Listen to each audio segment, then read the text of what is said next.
segera qadha puasa. Jadi boleh nanti kalau nisfu Sya'ban ya kita niat apa? Niat nanti untuk mengqadha puasa yang ketinggalan dan puasa nisfu Sya'ban. Ya. Jadi untuk berpuasa. Yang ketiga birrul walidain. Ya. Untuk menutupi daripada murka Allah, berbakti kepada orang tua. Yang masih hidup, sil arham, sambung silaturahmi dengan orang tua. La bitelfon wala birrisalah, jangan dengan telepon ataupun dengan surat. Sambung silaturahmi kepada orang tua dengan harta.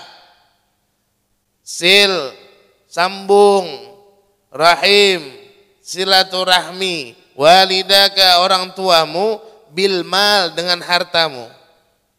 Kasih mereka kesenangan. Sambung silaturahmi dengan seperti itu. Jangan sampai orang tua terlantarkan. Ya. Atau orang tua yang serumah bahagiakan. Jangan sampai orang tua merasa gundah, merasa gulana, merasa terpikirkan, merasa terbebani. Jangan sampai. Karena kalau sudah seperti itu dikatakan sudah durhaka kepada orang tua. Naudzubillah min dzalik. Ya, sambung silaturahmi dengan orang tua. Yang sudah tiada, ziarahin kuburnya. Ya makanya biasanya ada kan adat-adat atau kebiasaan orang-orang sebelum bulan puasa mereka tuh ziarah ke kuburan orang tua. Cuma jangan setahun sekali. Ya. Kalau bisa seminggu sekali. Tidak bisa sebulan sekali. Tidak bisa setahun sekali. Ya.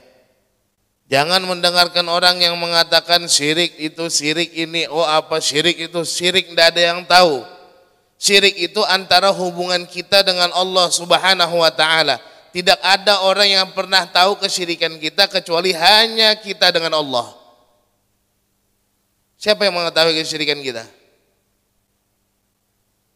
Dan segampang itu mengatakan syirik, oh ini syirik, oh itu syirik, oh ini syirik. Sedikit-sedikit syirik, sedikit-sedikit syirik.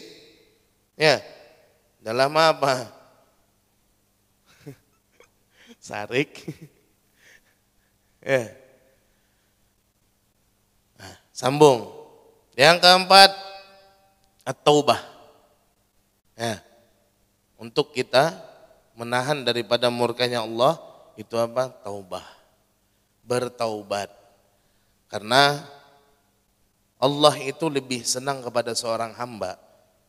Ya, dengan hamba yang bertaubat Allah lebih senang daripada orang yang dia itu kehausan di tengah padang pasir ketemu air dingin dan dia minum, itu Allah lebih senang. Kalau digambarkan sekarang misalkan kita nih mengisi bensin. Ya, mengisi mobil di pom bensin. Kita isi mobil itu di pom bensin dengan teman, ternyata kita kebelet mau ke kamar mandi. Ya, akhirnya mobil dalam keadaan menyala ditinggal, ternyata teman juga mau kebelet ditinggal. Ketika keluar daripada toilet dilihat la ilaha illallah mobilnya hilang. Padahal di dalam mobil itu semua hartanya ada. Baik uang, emas, BPKB, surat tanah, semuanya ada. Tapi ketika dia kepikiran, ya Allah, nangis-nangis mikir pada Allah Subhanahu wa taala sampai dia ketiduran, sampai dia tidur, bangun ternyata mobilnya ada lagi depannya. Gimana senangnya? Ya. Senang sampai dia mengatakan, ya Allah, makasih banyak ya Allah, Engkau hamba aku Tuhanmu. Saking senangnya keceplosan ngomong. Ya, Allah dikatakan hamba, dia mengatakan dia Tuhan. Ya, ini bagi orang yang keceplosan saking senangnya. Ya, kalau ndak keceplosan jangan-jangan. Ya, jangan sampai mengatakan aku engkau hambaku, aku Tuhanmu, jangan sampai. Ya, nanti mulutnya disambar petir. Nah, jangan sampai.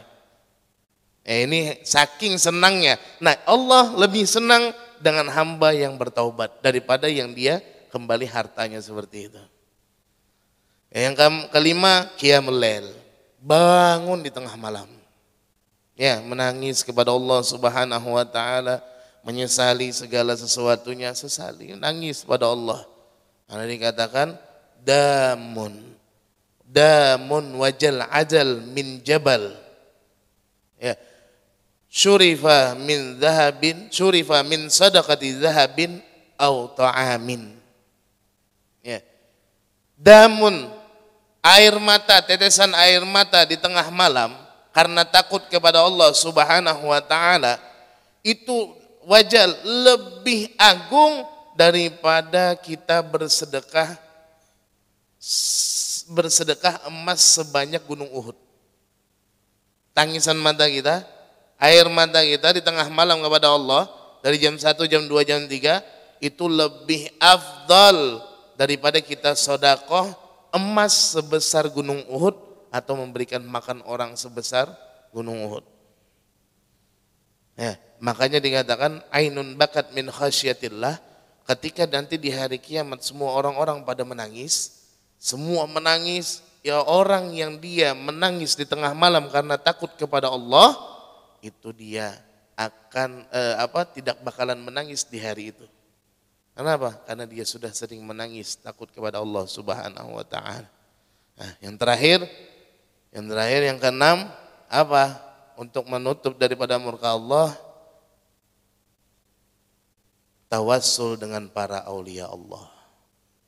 Ya, tawassul dengan para aulia Allah. Tawassul dengan DPR Allah.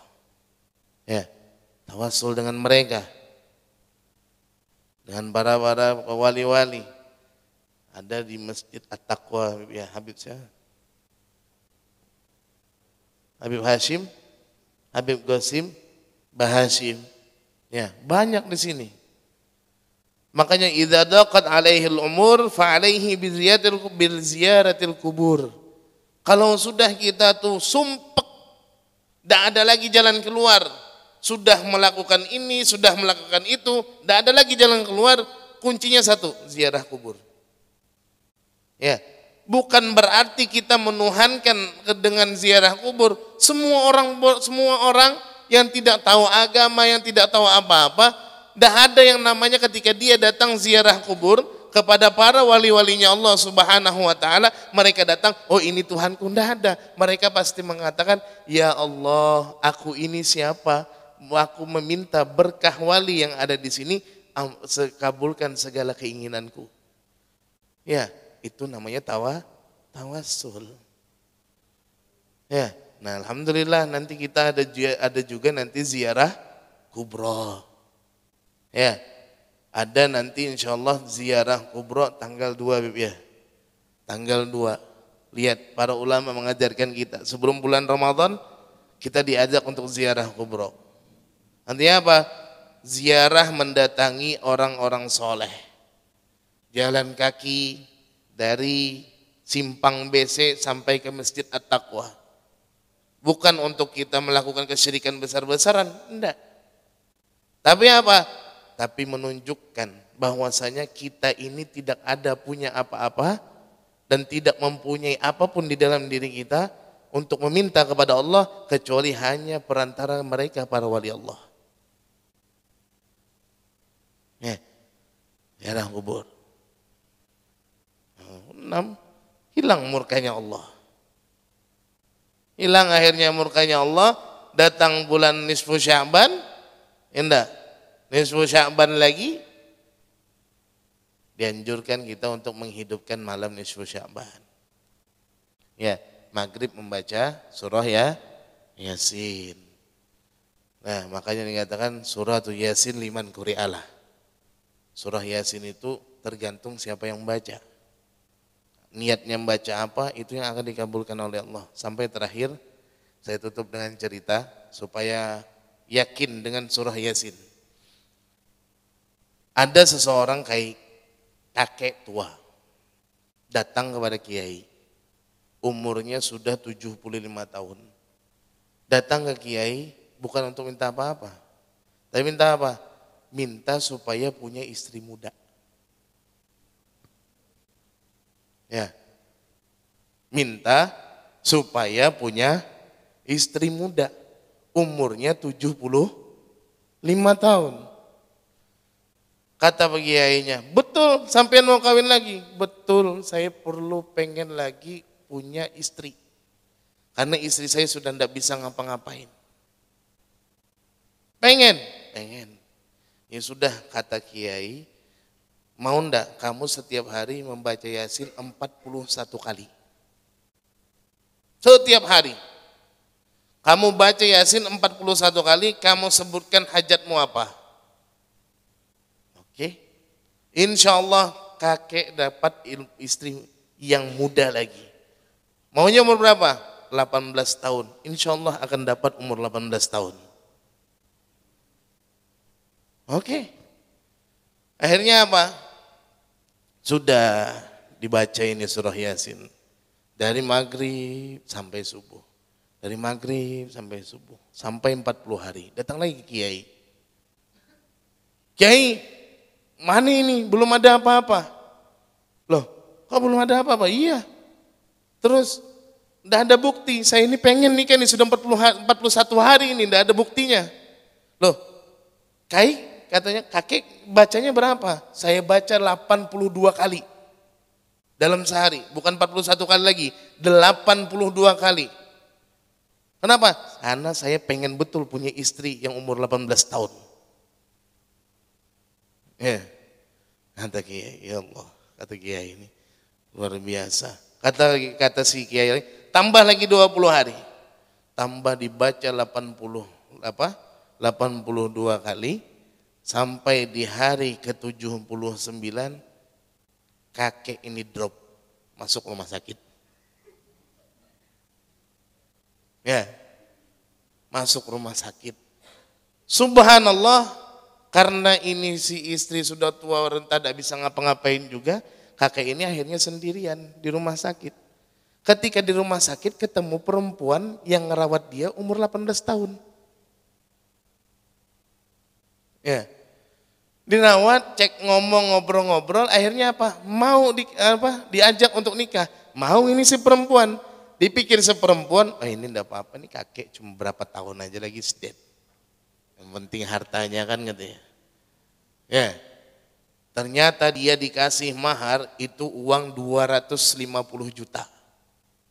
Siapa yang enggak mau 18 tahun ya kan? Dikasihlah uang, set nikah. Bilang perempuan, ini kakek sudah tua juga. Yang paling enggak kuat juga ya. Subhanallah, malam pertama luar biasa, oh katanya ini enggak apa-apa. Ternyata kakek ini lebih kuat daripada umur 25 tahun. Bingung ini si perempuan ini, kok bisa? Iya katanya, aku dikasih kiai amalan, kiai apa? Baca Yasin 41 kali. Makanya aku dapat istri cantik, muda, umur 18 tahun. Kamu katanya. Terus aku disarankan kiai membaca 41 kali, ku baca 82 kali. Kenapa? 41 kalinya supaya mempunyai tenaga kuat seperti orang yang muda.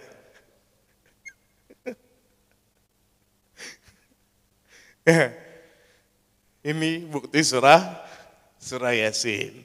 Jangan ditiru ya, jangan ditiru. Pak, jangan ditiru ya. Ini khusus anak-anak yang belum nikah, perbanyak baca surah Yasin. Yang sudah beristri jangan ditiru ya. Asli 41 hari nanti. Ya, nah, baca dengan niat apa? Panjang umur. Ya, nanti ada yang dianjurkan menghidupkan malam nisfu Sya'ban. Ada lagi nanti baca doanya Nabi Yunus, la ilaha illa anta subhanaka inni kuntu minal zalimin 2735 kali. Ya, baca itu amalan-amalan untuk kita menghidupkan malam nisfu Sya'ban. Ya, mungkin nanti ada anjuran-anjuran untuk baca niat sebelum baca surah Yasin, jangan ditinggalkan. Yang penting niat surah membaca Yasin, jangan sampai nanti mau berbini muda lagi. Ya, Jangan. Ini contoh aja saking terbuktinya surah surah Yasin. Namun masalah khilaf, mohon maaf, minta halal, minta ridha. Mungkin ada tambahan dari Habib Ali Habsyi. Wabillahi taufiq wal hidayah wa ridha wal inayah. Wassalamualaikum warahmatullahi wabarakatuh.